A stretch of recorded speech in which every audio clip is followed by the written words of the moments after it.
Hello and welcome to another episode of the Phoenix Wisdom Podcast. I am your host, Janet Sandberg. I am a transformational life coach, energy healer, and divine channel, among other things. And today I am joined by Slider Henriksen. Thank you so much for being here. Thank you. I'm glad to be here. Awesome. I'm excited to hear your story and learn a little bit more about you. So why don't we start with that? Tell us about yourself. Okay. Just kind of like a little background you'd like to hear, kind of like what I'm doing now type thing. Yeah, just, who you are, what you do, what you like to do in your spare time, whatever you want to share. Okay. So yeah, hi, I am Slider Henriksen. That's kind of my pen name. Slider is my maiden name. Henriksen is my married name. I just got married last year, so I'm kind of a newlywed. We went on our honeymoon just a couple months ago. So Congratulations. thank you. So everything's still kind of fresh. I have had a lot of experiences in my life between, childhood trauma. I was in foster care, dealt with different types of abuse. In junior high, I dealt with rape and drugs and alcohol. I was in the military, deployed to Iraq, dealt with stuff like that. Wow. Got real lost in alcoholism for a long time and got sober about 8 years ago. In those 8 years, I have been divinely given a gift of writing. I write poetry about healing from trauma and addictions and finding peace, hope, and faith and love. And I also, and overcoming like fear, anger, and resentment. I've been in the Psych unit a couple times. I've done lots of different types of therapy in support groups. I'm connected with the local recovery community. I also help other veterans in finding recovery from their PTSD and recovery from addictions. And I have a book coming out with my poetry and my photography. It is finished. I am just waiting for the printed copies and to finish up some online stuff to start selling online. So, all right. yeah. Super exciting. What's the book called? Yeah. So it's called More Me Than I Used to Be, A Journey to Freedom. Love it. So it will have my poetry in it, as well as the images are all my own photography that I've done over the years as well. Beautiful. Yeah. And so I do that writing. I work in the recovery community, and I kind of have become an unofficial peer support person. I talk to a lot of different people about a lot of different things because I have a lot of different experiences. Yes. And I love to talk. So, and I love to just share my hope and my faith with other people and guide them in their own journey and help be a facilitator of healing for them. So amazing. That's a short and skinny of me. All right. Well, let's do a little bit of a deeper dive into some of those things. And obviously the reason you're here today is because you weren't always so together and focused and doing the things that you're doing now. So Yes. what was going on back then when you were feeling like maybe you didn't want to be here anymore? So I've had a couple different instances of that, as I said, I come from a very colorful background, being in foster care, and kind of growing up. I didn't really know how to handle a lot of things. There was a lot of stuff that wasn't talked about. There's a lot of stuff that I wasn't asked about, and a lot of stuff I didn't feel like I could talk about. Right. And there was moments where I didn't want to exist, but I wasn't quite at that suicidal level. But I knew that I wasn't comfortable in my own skin. And I don't know how much details you would like, but there was a point where I was self-harming without being suicidal when I was a teenager. And that was kind of the beginning of my addictions. I started with the food addiction with bulimia, and then I was introduced to drugs and alcohol. And so once I had that solution to my problem, the drugs and alcohol became my life. Right. And I was really lost in a lot of addictions for many years between codependency, sex, alcohol, drugs, food addiction, whatever it was, anything that could make me feel better because I didn't feel comfortable in my skin and I didn't know Mhm. why. I Yeah. never really addressed anything.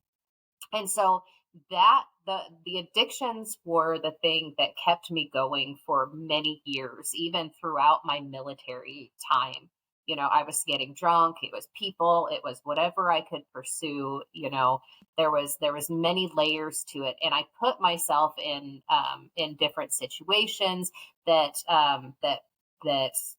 throughout the years where I had at one point, I was 17 and ended up getting raped and had Mm. my virginity taken by three men. Oh my God. And that was right before I went into the military, Hmm. and so some of my actions led to other things, not as a victim shaming, but taking responsibility for my addictions that put me in places that I shouldn't have been. And then Mm. people took advantage of that. Right. And then I was in the military, and then the drugs and the alcohol was still involved. I hadn't dealt with any of my stuff, and I got married and divorced, and then military deployment, and so dealt with a whole lot of stuff. And so when I got out of the military, I ended up getting medically discharged and went through another time where I was not wanting to be here because I hadn't faced any of my childhood stuff. Hmm. And then you added on all of the military stuff that happened. And then I got medically discharged. And so I couldn't be the person that I had trained to be or Right. continue doing the job that I wanted to. So I went through Yeah. another layer of not wanting to be here anymore. And in that moment, I chose to get some help, and I had been seeing therapists for years, right? Hmm. But even in this point, I reached out and asked for help, but I had not processed through a lot of things. So it was kind of, I was talking about this, so they didn't ask me about this. Like I Right. said, hey, I'm not okay. I need help, but I wasn't telling them about the drugs and the alcohol and the promiscuity. And so I still never really confronted things, right? Hmm. So then that leads me up to there was years after I got out of the military where it was again just lost in the addictions, and I didn't realize it, but there was a lot of passive suicidal ideations. I would Hmm. picture accidents happening while I was driving. I would Right. I would imagine these accidents and be like, I'd be okay if I went this way. I'd be Hmm. okay if I went that way. There was also episodes where I drove drunk multiple times. And so I was putting myself in dangerous Yeah. situations. Now, thank God, nothing happened. But Yeah. it was still, there were so many layers of this passive suicidal ideation because I didn't know what was going on inside of me, and I was just covering it with all of my addictions for years and years and years. So then we fast forward, and I know I'm skipping through a lot of layers, but That's okay. the big thing that happened about 2017, January of 2017, I had my last drunk. Okay.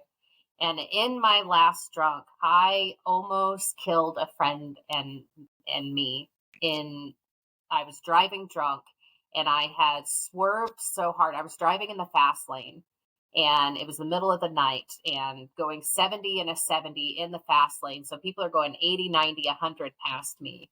Right. I was so drunk, I was swerving, and I swerved so hard I almost hit the guardrail. Oh. And right before I did that, I, overcorrected. Hmm. And as I overcorrected, literally God grabbed the wheel out of my hand and straightened my car as somebody went zooming past us. If Wow. we would have been hit in that moment, because that person was going about 100 miles an hour, my friend would have been dead and I would have been dead. Okay. So that was kind of a wake up call for me. So Yeah. I got us home safely. Well, I didn't get us home. God got us home safely, and I started realizing how much I hadn't cared about my life, right? I've had these Mhm. passive suicidal ideations. I didn't really care about my life. I didn't really care so much about strangers. I was definitely a people pleaser, but it was more to manipulate them to like Mhm. me because I didn't like me. And Right. so I was no longer risking strangers. I was no longer just risking myself who I didn't care about, but I almost killed a friend of mine. And Yeah. that was when I was like, okay, some things need to change. So that is when I started my recovery journey, my sobriety journey. Okay. So the first year and a half of my recovery journey, when I got sober, I was in such a deep depression. Like the alcohol and the drugs that I had done had dropped me into this depression because I had all of this stuff that I never faced. And then I Sure. was just depressing it, pushing it down and down. So I Mhm. started taking an antidepressant. After about a year and a half, that first year and a half was really rough. It was like I would curl up in a I would go to work, I would go to a meeting, I would go home and curl up in a ball and cry. I had to Aw. push away friends, I had to push away family, I had to Mhm. like literally change everything in my life. And then at that point I also had to quit my job. And that Oh, was when I became wow. unemployable. I haven't been able to work since I got sober Hmm. because a lot of physical stuff started manifesting Right. and a lot of emotional stuff. And now Mhm. I have recently, just in the last year or two, been diagnosed with something called hypermobile Ehlers-Danlos syndrome. Yeah. It's a genetic condition where my body makes the wrong kind of collagen, and it's kind Mhm. of what led me to getting kicked out of the military, but I didn't know it. The military made Sure. this genetic condition worse, and then the Yeah. drugs, the alcohol, the food addiction, everything added on to making things worse. Yeah. So when I got sober and I was no longer self-medicating, the physical stuff started getting worse, the pain started getting worse, and the emotional stuff started getting worse. And I got to a point, I was about, like I said, a year and a half sober. I had started doing a little bit of therapy. I did dialectic behavioral therapy, and I started kind of confronting some of the stuff that was going on with me. And I started having seizure like episodes that my body couldn't handle.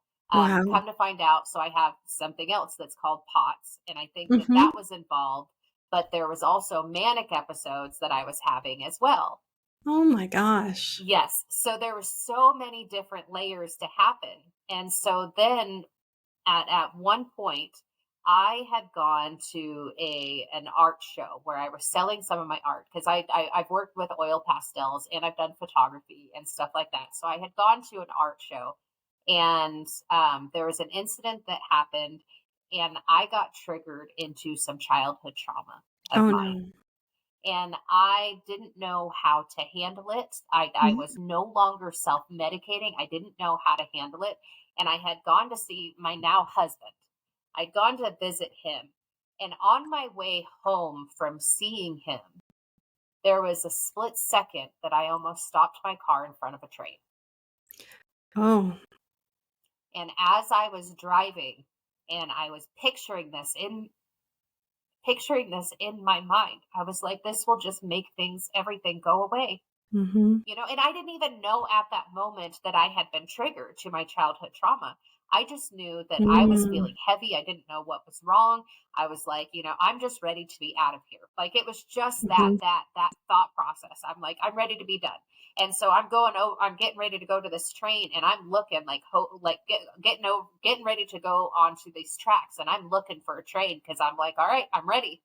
And so like I actually like started driving slower, hoping that a train would come so I could just stop and Wow. just be done, because that just would have been quick, fast, and in a hurry. Mhm. Thankfully, I was able to walk through those urges. And I went and I drove over, and instead I went to a meeting. And Mhm. in the meeting, in the middle of the meeting, I was like, yeah, I realized that I wanted to put my car in front of a train. I didn't know what was going on. And I was like so matter of fact, like I was like numb at this point because I still don't Mhm. realize or recognize what's going on. So then I go outside and I'm talking to somebody, and they make a comment, and then it hits me. I am triggered into my childhood trauma, and I drop to my Mm. knees and just start crying. And I was like, I am not okay. And then I had an old veteran dude come up to me, and he told me, I don't want to bury you next week. So get your butt to the VA hospital. Mm. And so in that moment, I was like, I'm not okay. So I called a friend of mine, and I had her drive me. And I knew that I was not going to go willingly, basically. Mhm. Mhm. I was like, oh, let's just go home so I can get my clothes. And she knew. And she's like, nope, Yeah. we're going. And so Yeah. she drove me. And I get into the ER, and they evaluate me. And within half an hour, I have convinced the doctors that I'm totally fine and that I can leave. Oh my gosh. So I go out, and well, at first, when I first went in there, they said you could either have an ambulance drive you to the psych unit, which is an hour away, or your friend can take you. But then Mhm. within that half an hour, I convinced them, no, I'm fine. Like there's really nothing wrong with me. And so I Mm. walked out of the hospital. Luckily, my friend stuck around. And I told her, Mhm. yeah, I'm good to go home. She's like, no, you're No, not. you're not. And so she put me in the car, and she drove me that hour or two, whatever it was. And so that was my first time in the psych unit, you know? So I went into the psych unit, and that in the psych unit, I was at the VA. And for the first time since I had got out of the military, I finally was able to allow myself to be triggered into the military, or to really understand my Mm. military trauma as well. Right.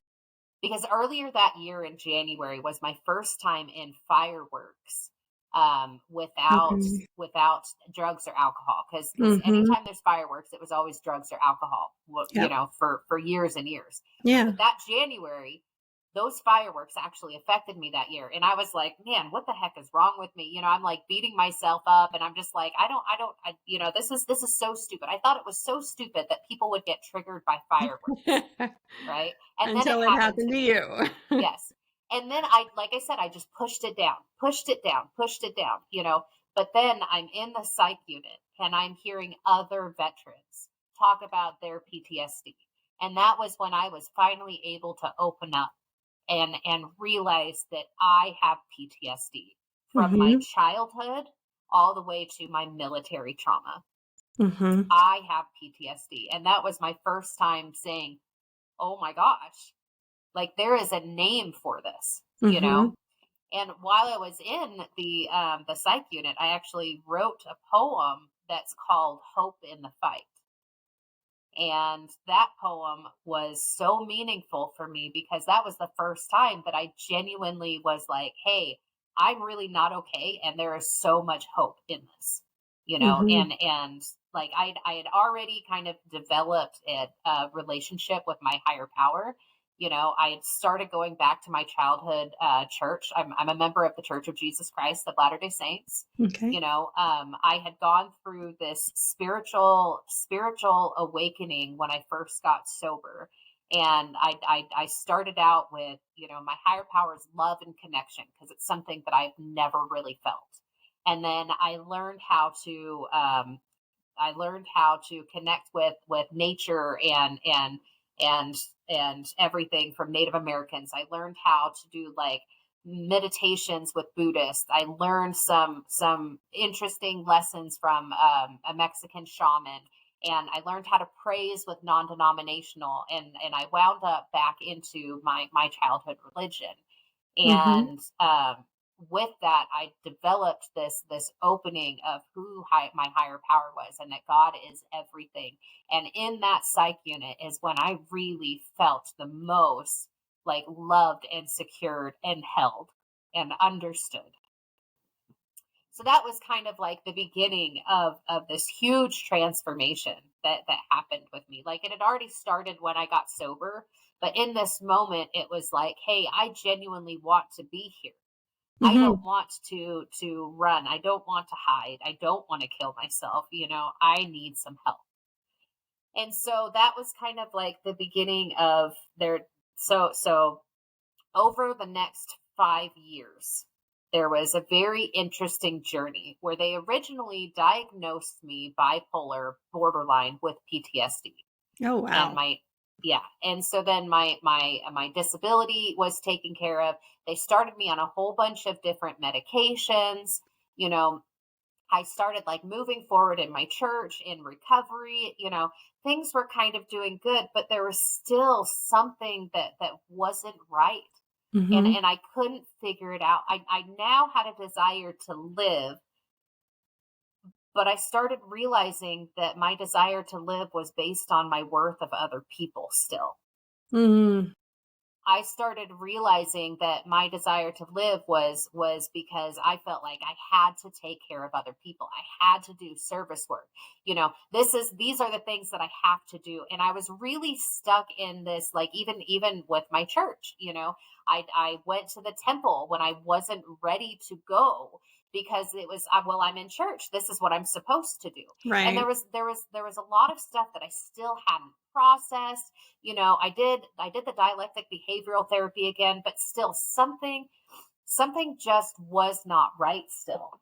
And I couldn't put my finger on it. And I did not realize how much. I am so sorry. I've got to wipe my nose for a second. Um so I didn't realize how much that things were still going on until 2020. Until everything got shut down in 2020, Mm-hmm.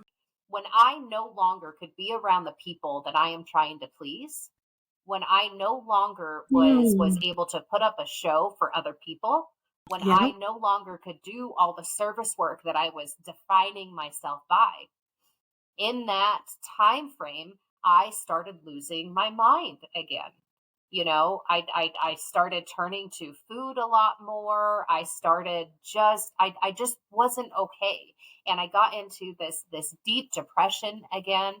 And over the next year, I just wasn't okay. And then I got a call from my brother who asked me to move to Utah. So at this point, I'm living in North Carolina. Oh, okay. And I got a call that said, hey, can you move to Utah to kind of help out with our parents? And I was like, okay, I can do that. And I had this feeling inside that it was where I needed to be. Mm-hmm. So end of 2021, I move out to Utah.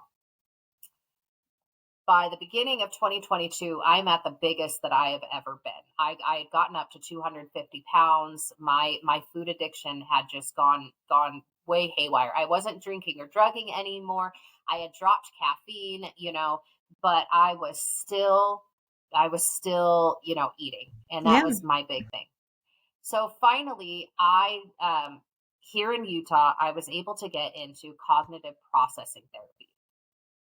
Now, cognitive processing therapy saved my life, and it was so phenomenal. So I started doing cognitive processing therapy where you identify the lies and the programming that you have inside of your head and in your heart. You Mm. identify those lies and you challenge them and you find new truths. And there were Right. so many lies that I had no value of my own. I was basing my value on what other people think or my body or my mind or all Yeah. of this stuff. I wasn't able to find that value within myself. So I did this trauma therapy. And during this trauma therapy, all of a sudden I started having cognitive processing issues and memory issues that were worse. I was having issues with Mm. dissociation. There was a lot of stuff going on. They finally realized that I am not bipolar. I am borderline, only Oh, borderline. So bipolar is a chemical imbalance. yeah. Borderline is an emotional, problem. Mm-hmm. And so what had happened was those meds that I've been taking for 5 years were helping while my body found some balance. But when I started actually processing through my trauma, they started having adverse reactions. Right. Yes. So I was struggling with, I was having cognitive processing issues. I was having, emotional issues. I was having a lot of stuff. And at that time, again, I had gotten to this point of more active suicidal thoughts. And I'm like, I'm not okay. I am not okay. I don't want to be here. I've processed through all this trauma, and I'm still feeling so heavy and so bad. I'm not allowed to drink. And I was like in this like anger. I'm not allowed to drink. I'm not allowed to drug. At this point, I'm also working on actively losing the weight. And so I was just not in a good place. Mm-hmm. And so I got to a point again where I was like, if I stay where I'm at, I am going to kill myself. Mm-hmm. I am not okay. So I was open to my therapist. I was open to my friends, my sponsor, a couple other people. And I was like, I am not okay. These meds are having issues. And my therapist was like, we need to get you into the psych unit like immediately to get you off of these meds as quickly as we can and to make sure that you don't hurt yourself. Right. So that is when I ended up in the psych unit the second time. So this was the end of 2022. Okay. So in 22, the December of 22, they detoxed me off of 5 different medications in 2 weeks.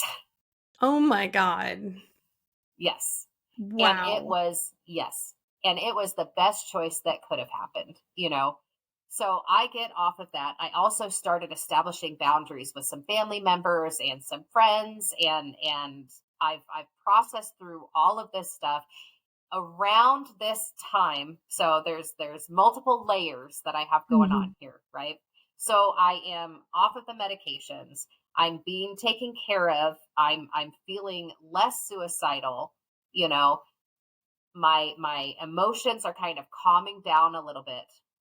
But then my physical stuff started getting way super worse. Oh, So with this Ehlers-Danlos syndrome, when I was in the military, the muscles kept my body stable.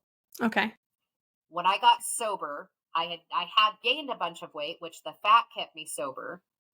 And then I started losing weight, but I was working out. Okay. Now, then I gained all that weight, got back up to 250, and I started losing weight just by changing my food habits. So I didn't gain any muscle.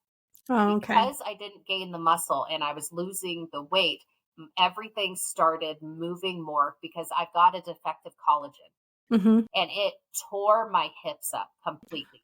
I mean, like Oh. I had labral tears. I already had arthritis and bursitis and tendonitis. I had bone spurs. Oh Like my gosh. everything was tearing up in my hips. And I ended up, I was also having back problems. So psych unit in December. January, I get a breast reduction to try to help my back a little bit.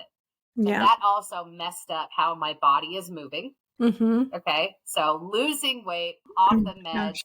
meds, trying to heal from this surgery, find out my hips are just losing it. So I'm not on any of my mental health medications. And Right. so I am doing all of this by the grace of God, white knuckling it, doing as much therapy as I can and recovery, and just trying to hold on. And I was miserable, but I was, for the first time in my life, off of every single stimulant, Right. and I was feeling the emotions, and it was so super heavy, but it was so worth it. Mm-hmm. But then they figured out, okay, well, you need hip replacements. Oh my gosh. Yes. Yeah. So as I went to this doctor to say, now before this, I didn't know about the genetic condition. All I Okay. know is I've got multiple functions in my body that are having issues. I've got arthritis in multiple joints. I've got internal problems. There's a lot of things. And I'm trying to tell the doctors, hey, I think everything's connected. I think it's connected. Something's not right. I think it's connected.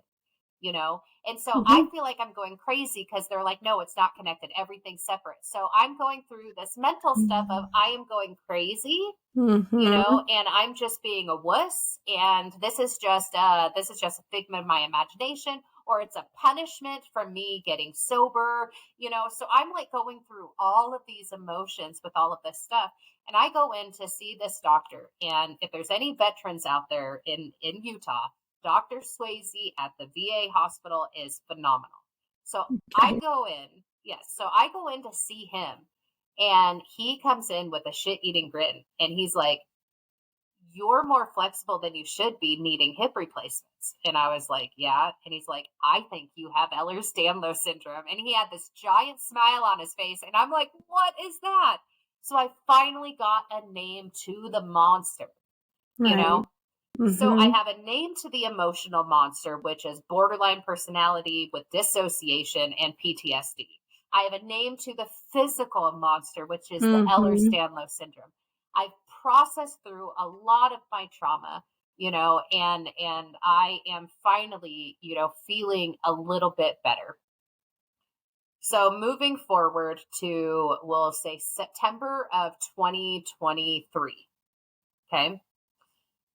That was when my husband and I started officially dating. We had been best friends for years and years and years. So we started dating in September. October of 23, I end up in the care facility for getting my hips replaced. And it's a Mhm. veteran care facility. Okay. So I get my first hip done in October. December, I get COVID. Ugh, of course. January, I get married. Yeah. Beginning of February, we have to put my cat down, who was my emotional support animal. Mhm. And then February, we get my left hip done. Oh my gosh. Okay. So everything is happening just really quick. Okay. Yeah. So I've dealt with a lot of things, but being in this care facility, I'm also being faced with a lot of death, because it's a veterans home. It's mostly for old folks, but there's a lot of people that are coming and a lot of people that are going, a lot of people who are dying. I'm being faced with that. They had this um police training that they did there, and there was there was you know an unwanted sexual advance by somebody, and there's a couple other things that are happening in there. And I again am at this just point that I'm just not okay, and just feeling really rough, and I started getting into binging and purging really bad, and my bulimia, so I was focused on that for a long time. Mhm. So we get my left hip done in February. In April, my husband starts dealing with his own PTSD symptoms, and he ends up in the psych unit for himself. Oh my Okay. gosh.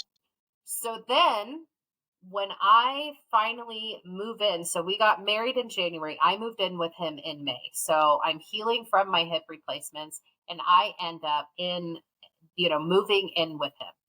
So I'm dealing with my stuff, he's processing through his, we're giving each other that space to do that. But around this time, now that I am living with my husband, this is the first time I'm actually dating someone in my sobriety, and I Mm. get triggered into all of my past relational trauma. And so then again, I am feeling super, super suicidal again. Like, I am not okay. This is too much for me to handle. I can't handle it. It was mostly passive, but at this point, my husband and I had both given our weapons away to somebody else. Good. And he's in an intensive outpatient program dealing with his own. I went with him to go be supportive as a family member, and between all of us, the two therapists that were there, they're like, you should be here too. So I was able to go into this intensive outpatient program to process through and start learning more, because I had never actually talk to anybody specifically about my PTSD and my suicidal ideations. Mm-hmm. And this was the first time that I felt safe enough to finally open up. I don't want to be Good. here. Yeah. I had dealt with, I got the names of all of these issues, but I hadn't actually like realized just how suicidal I really was, Mm-hmm. you know, until I was able to start learning more about it and be around people who were so open about it. Yeah. And then I was in this safe relationship where my husband accepted me for me. I accepted him for him. We allowed each other that space to heal. And we were both able to face our demons separately and together Yeah. and to build and learn and grow in this relationship, you know? And so I finally was able to get to this place where I'm like, I am okay. I want to be here. There is hope. I was able to go through, and that IOP was just phenomenal because we went through and we looked at, okay, here's the different areas of values in your life.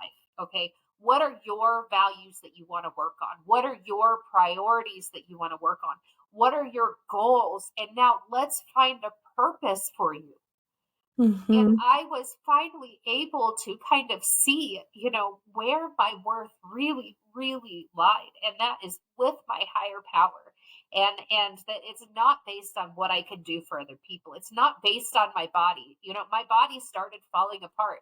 I guess I got my hips replaced, but there's also all sort when I've got this wrist brace on, when I'm out, I have to wear knee braces and a brace around my waist and custom orthotic shoes. And I have canes that I use. And, there's all sorts of stuff. And like, I've had to come to this realization that my body is not my worth, Yeah. with that. And then also, my past of hypersexualization, my body is not my worth in that aspect. I Mm-hmm. started dissociating, having memory problems and cognitive processing problems. And because I thought my brain was my worth. I'm intelligent. I was an applied mathematics major once. I thought that my brain was my worth. And God's like, nope, that's not your worth. I'm going to take that away too. I thought that my family was my worth for so long, right? And I had to put up boundaries against some of them while I did my own processing because I was just people pleasing and I wasn't taking care of myself. I thought that what I could do for other people was my worth, but I had to take 8 months back where I couldn't do service work and other people had to help me and I had to humble myself to be like, I'm not okay. I need help. I need Mm-hmm. service work. And so I really had to confront all of this stuff that I thought was my worth in order for God to strip everything away and say, no, your worth is with me. Let's find your value. Let's find your goals. Let's find your purpose. And that was when I really, truly, over this last year and a half, has been me really finding where my worth is and being able to be there for other people to show them that healing is possible because I want to, not because I'm expected to Mm-hmm. you know, to show them this is my journey that I have found that works for me. I was able to find that love and that compassion. I was able to do some step work to let go of resentments and angers and frustrations. And I was able to find this peace within my higher power and within myself that had nothing to do with anybody else. And having a husband who is so amazing at, hey, my stuff is mine and your stuff is yours. Don't take responsibility for mine and I won't take responsibility for yours. Yeah. And that was super beneficial because I was no longer trying to do a codependent relationship like I did with my ex fiance years ago. Yeah. And so there's been so many layers in this last year that I've processed through where it's like, okay, I know that my worth is inherent, regardless of what other people think, regardless of what I Absolutely. do for other people. Yes. It is inherent within inside me, and I can find my own values and my own purpose in myself. And so that is how I have landed on my purpose is to share my journey with other people and to Mm-hmm. be there for them. And I have, like I said, I've become this unofficial peer support where I've got friends and strangers that will just come and talk to me and share their story. And I could be like, here is mine. Here's all these tools. I've been through 5 different types of therapy. here's these different tools that have helped me. Maybe they can help you. Mm-hmm. And so it's just been such a fun journey. And then finally coming to this realization that I wanted to do this podcasting stuff. This is my second podcast here, and we're with the other podcasts I've been doing, we're in the talks of possibly starting a radio show, and I've got this book coming out to kind of share my poetry and share my love of God and faith and hope and peace with other people. Mm-hmm. And it's just such an amazing journey that I've been on to be able to wipe away and throw away all the things that are not me, that I thought were me for so many years, to be able to find my purpose and my work. Yes. So that is kind of where I'm at today, is just I am constantly fighting every single day to Mm-hmm. challenge all of those stuck points that I had for so many years and to find that love. And whenever I feel that darkness, I overcome it by turning to my higher power, by doing service work, by writing, by praying, whatever it is, trying to help the next person. I can challenge this darkness inside of me. The darkness will never truly go away. And that's the thing that I'm learning, is that I Mm-hmm. can find peace in the pain, Yeah. that I can find that light in the darkness, Yeah. and that darkness doesn't have to take over. And so it's this Correct. constant battle every day, but even though sometimes those passive suicidal ideations come up, it's more so like, hey, I'm ready for this world to be done. I'm ready for, I'm ready for the second coming. I believe in Christ, right? I'm ready for the second coming. I'm ready for this world to be over. And I still struggle with that. But there are those moments, like yesterday, I was driving, and for the first time in a long time, I just prayed and I was like, God, I really am glad that I am here. Mm. I really, truly am glad that I am here, because this world has so much beauty in it. And thank you for helping me find the beauty, because, yeah, there's hell everywhere. There is Yeah. darkness everywhere, but I Yeah. can find those moments of peace and find those moments of joy. And so I choose to do that every single day. Yes. Yes. Oh, amazing. What a story. Um, I don't think I have anything to add to that. It's just you told it so beautifully and summed it up so nicely. I think the only thing I would ask is, what would you tell to somebody who is in their own darkness right now? Can I actually read a poem? And Yes, please. yeah, I'll read a poem. And this is the one that I wrote when I was in the psych unit, right? And I Okay. think this will sum things up very well. Okay. And so the thing that I will say is that if you are in the darkness, there is always hope in the fight. You can continue moving forward. That there, even in the darkest moments, there is still hope. And so I'll read this poem for you. Okay. The fight is still so real. It pulls me to and fro. It makes me feel insane, like I have nowhere safe to go. It yells inside my mind, tells me I'm a fool, that in seeking out some help, I'm just another mule. I know that this is temporary. It will not last that long. And the purpose of this fight is to make me strong. I know that there are others fighting right beside, yet part of me still wishes the fight would just subside. Depression and anxiety fill me to the core. I can tell you this much: this life is not a bore. There's beauty still around, faith and love still there, even though I hide them, making me feel bare. I won't give in to evil, it cannot have my life, though it tries to overcome and cuts me like a knife. I know that God is watching, offering his aid. Sometimes it's through angels or offering a blockade. Sometimes it's through man who offer a kind deed, or nature, music, scriptures, even in books I read.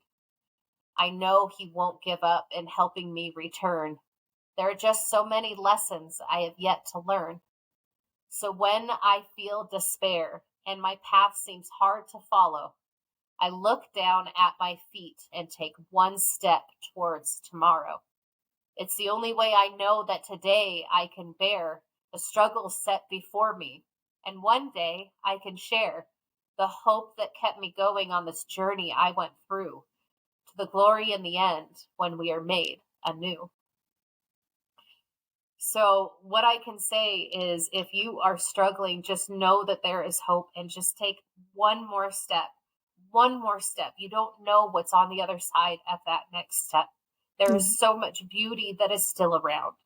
Yes. Just reach out. Like the 988 hotline is Mm-hmm. there for everybody. I have called them, I can't tell you how many times, in the middle of the night, during the day, even when I'm not suicidal, when I am just struggling and just need someone to talk to, but I can't get the words out to talk to anybody that I care about, or it's Right. too late and I don't feel like I deserve to wake somebody up, right? I Yeah. call that hotline, and that hotline has saved my life so many times. Reach out for help. Reach out for help. Write down all of those crazy thoughts that you have inside your mind. Write them down. And when you write them down, you can see how ridiculous they are. And you can say that is a lie. That is not the truth. And you can challenge that. Reach out to God. Reach out to whatever your higher power is. Reach out to the universe, whatever it is. If you are reaching out to that light, the darkness has to retreat in that moment. Mm-hmm. So what I can say is just keep reaching out. You've got strangers, you've got friends, you've got family, you've got the hotlines, you've got nonprofit organizations, you've got recovery groups. Just keep Yeah. reaching out as often as you can. There is always hope. Yes, there is. And thank you so much for being here today and sharing your story of hope and inspiring everybody who's listening. I appreciate you.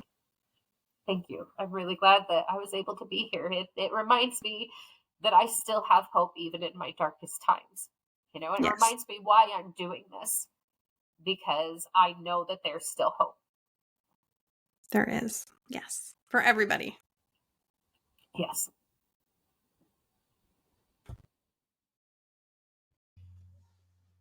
Thank you for listening. Remember that you are loved, you are worthy, you are valuable, you are meant for more, and that it really does get better. If you are in crisis, there are numbers that you can call or text to get the help that you need. That information for Canada and the US is in the description below each episode. If you are in immediate crisis, please call 911. We love you, and I hope you'll listen again.